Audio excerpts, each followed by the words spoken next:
All right, welcome back to the Dental Domination Podcast. My name is Dan Bryan. I'm the co-founder of DentalScapes, and I am here today with my other co-founder, Brian Craig. Brian is also our VP of Client Services, and we are here today to dig into a topic that I think a lot of dental practices, or at least I know a lot of dental practices, can relate to, and that is lead management and actually converting potential patients into actual new booked appointments. And so it's something that I think most practices would like to be better at than they are currently. Even if you're a high performing practice, there's always room for improvement. And one of the things that Brian and I have really taken away from our experience in dental marketing and working with the practices that we serve is that even small incremental changes in conversion rate or the number of callers that you're converting into new patients, even small improvements can make an incredible difference in terms of the revenue that you're generating for your practice, your profitability. And so it's just a game changer and something that I think does not get enough talk out there in the industry about, because at the end of the day, marketing is designed to bring in qualified leads, and that. But at the end of the day, nothing really matters unless those qualified leads aren't converted by your front desk into actual new patient appointments. And I am preaching to the choir here, though. So, Brian, what can you tell us about the practices that you talk with day to day in terms of the struggle to convert leads into actual appointments? Yeah, and so it is something that's very common. Just about all practices struggle with it. And, to your point during the intro there, it does make a big difference in the final numbers that your practice sees because, I'm a data nerd, so excuse me for automatically going to that, but it really is a math thing. And if you can manipulate those variables anywhere in the initial lead all the way to patient and seat, you can make a huge difference in your practice and your end results. Absolutely. And we talk about the numbers and the math and how that all works. I mean, just by way of example, let's say that a practice is bringing in 100 leads each month. And let's say that they're converting at around, an average rate, which is, we'll just peg it at 50%.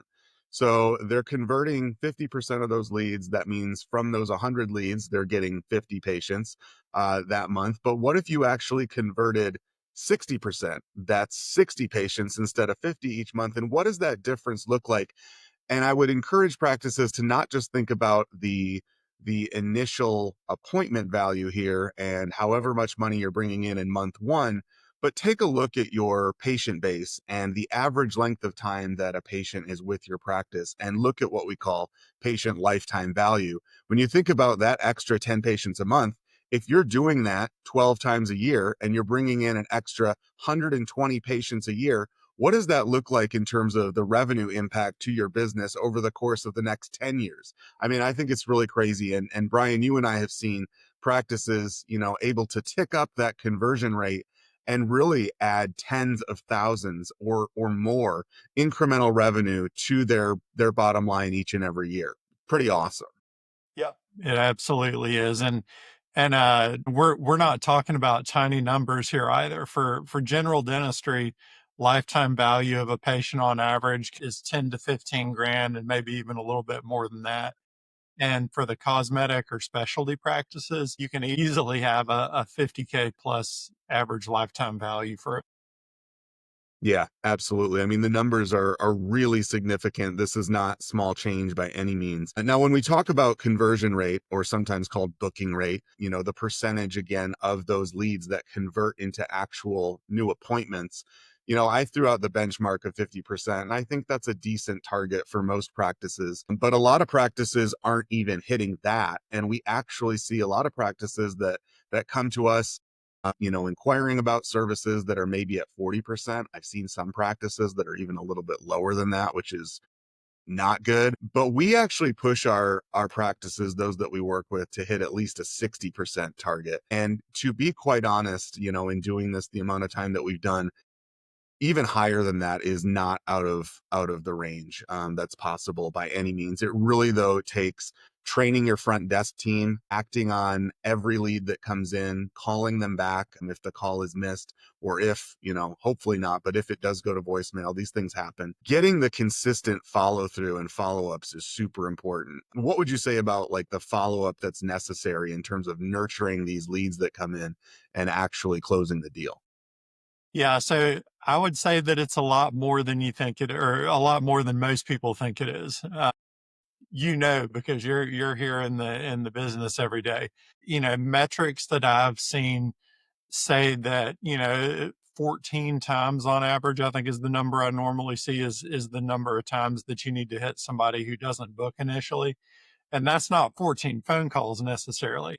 That can be a mix of text message and email and phone call. But just like we're busy, the people that call your practice are busy. And, if they don't answer, or if you don't get an answer on that first or second or third try, a lot of times it's not a no, we don't want to come to your practice. It's well, I had to pick up the kids from school and take them to soccer practice. And then, it was a long day at work and we've got a nightmare going on with the house. And, I would encourage our listeners not to think about these consistent follow-ups as hassling or bugging people, but, more trying to contact them and keep your practice top of mind at a good time for them.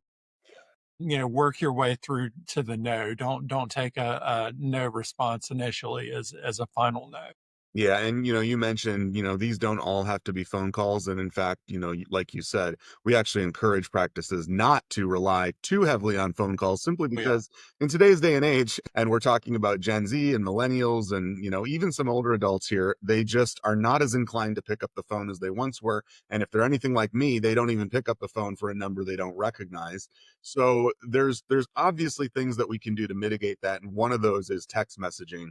Super important. And, one of the things that you and I have worked on and implementing at DentalScapes is helping practices with missed call text back so that folks are receiving a text immediately. If the call is not answered right away or if they're unable to connect with someone at the front desk. So that's super important. Now, I just wanted to talk also, a little bit about this concept of speed to lead because you mentioned 14 follow-ups. So true.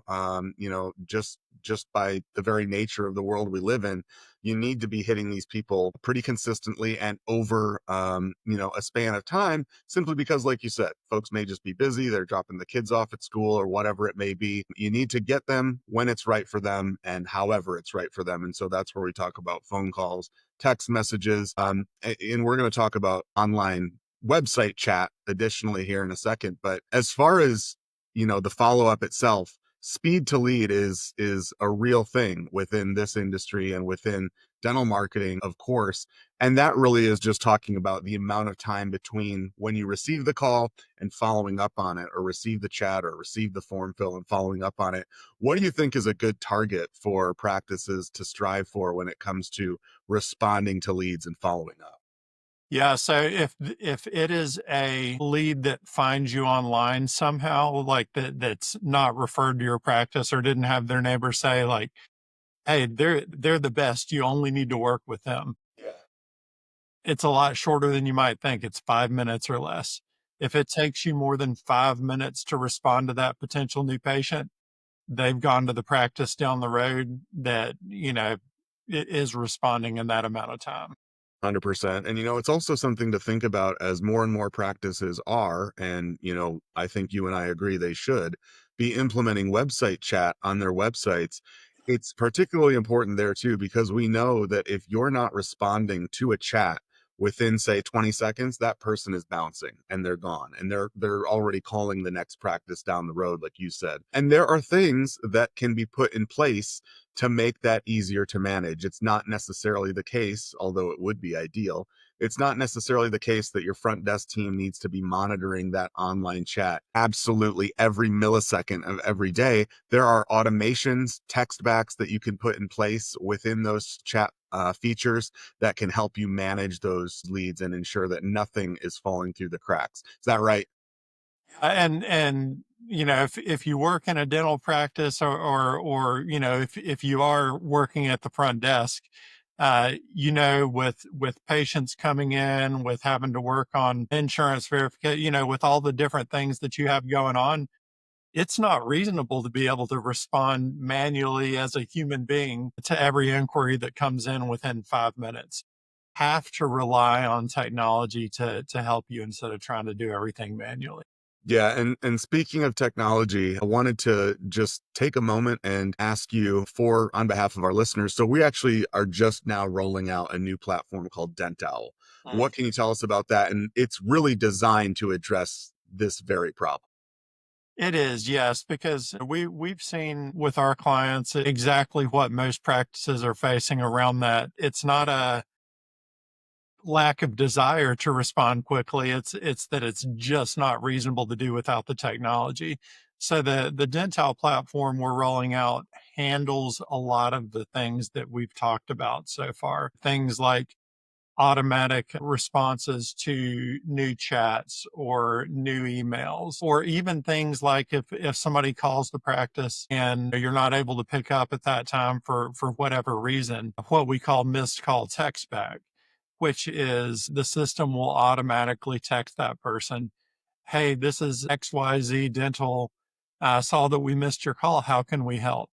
Because text is so ubiquitous in our society these days. Like, I know, if somebody calls me, I'm probably not going to take that call for a number of reasons unless I already know who it is. But if I get a text, yeah, odds are I'm going to answer it. It's asynchronous. Like, it doesn't have to be done immediately. It can be done in 5 minutes when I'm freed up. So it helps a lot with that conversion rate we were talking about earlier.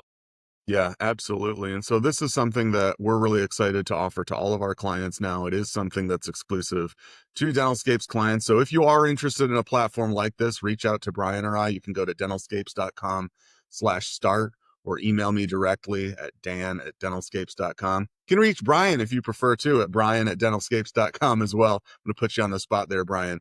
But we would love to hear from you if that is something that could make a difference in your practice. And I suspect that it could, given that, like I said, most of the practices we initially talk with are converting, 50, maybe less percentage of the leads that are coming into their practice. If you can tick that percentage up by 10%, even 20%, it can make an incredible difference in terms of the revenue that your practice is able to generate, the patient base that you're able to accumulate, and your profitability over time. So we're super excited to roll it out. Again, it's called DentOwl. If you want to talk more about it, just go to dentalscapes.com/start, and we would love to have a conversation with you. It is included in every marketing program that we offer our clients. In any case, we've talked a lot about, this very common struggle within the dental industry today, Brian. Is there anything that you would want to leave our listeners with that you think, based on your experience working with so many clients, is something that they should take away from this conversation? Yeah, so two things I would say. The first is that DenTowl is spelled DenTowl, and the mascot is a little owl. So it wasn't a mispronunciation. That's actually kind of a play on the word there. The second is that I know we've talked a lot today about real time conversion, getting in touch with people really quickly. The other thing that I want to mention that Dental is good for, and that certainly that there are other solutions that you can build out by hand that could do similar things for this last piece, is that just because it says no initially does not mean that they're going to say no 3 months or 6 months from now. So another important piece of this is, Dan, you were talking about 50% conversion, 100 new patient leads, maybe 50 of them convert now.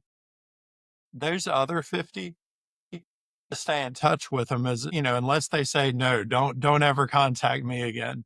You need to stay in touch with them. So that can be something like a monthly email newsletter, which we do through Dental, but something to stay top of mind, because you'll find that over time, as that list grows and as you're doing like nurturing and marketing to a larger number of people who may have initially said no, that you'll start to convert some of those. So over time, that can really turn into a significant wave of new patients there. 100%. Yeah, love it. I mean, it's all about the immediate follow up, but it's also about nurturing those relationships over time, cultivating that relationship, and then getting someone in the door, maybe 6 months, 12 months down the road. It's still infinitely valuable for your practice and not something that you should be giving up on, because really at the end of the day, if you're not following up with folks that did not book that appointment, maybe, immediately, you are literally just leaving money on the table. Yes. Or when it comes to your marketing investment, literally lighting money on fire. So definitely all great things that we've designed DentOwl to do. I love that you mentioned the pronunciation and the name, because DentOwl does have a really awesome logo. And I wish I could claim that, Brian and I developed the name based on some grand scheme or grand marketing and strategy, but rather we really liked the logo. And I have to say, the owl embodies wisdom, in my opinion, and so I do believe that it's quite fitting. And the owl is also has a very sharp sense of vision. So what would you There you say, go. Brian? Is that fair? Yes. Yeah, it's all good. Anyway, yeah, check out the show notes if you want to see that awesome owl logo, and contact us, dentalscapes.com/start. If you'd like to talk about implementing DentOwl for your practice, start converting more of those leads into actual new patients, and see your profitability grow as a result. So in any case, thank you so much for joining us all today, everyone. If you liked what you heard, please take a moment and leave a review on Apple Podcasts or Spotify or wherever you listen to these shows. We'd really appreciate it. It's the best way for us to reach other dentists and practice managers out there so that we can help as many people as possible. Thank you so much for joining today, Brian, as well. You said you don't pick up the phone most of the time, but you do pick up my calls, so I'm feeling honored and humbled. Well, there you go. There you go. Sounds good. All right, everyone. Take care. Have a great day, and thanks for tuning in. All right, man.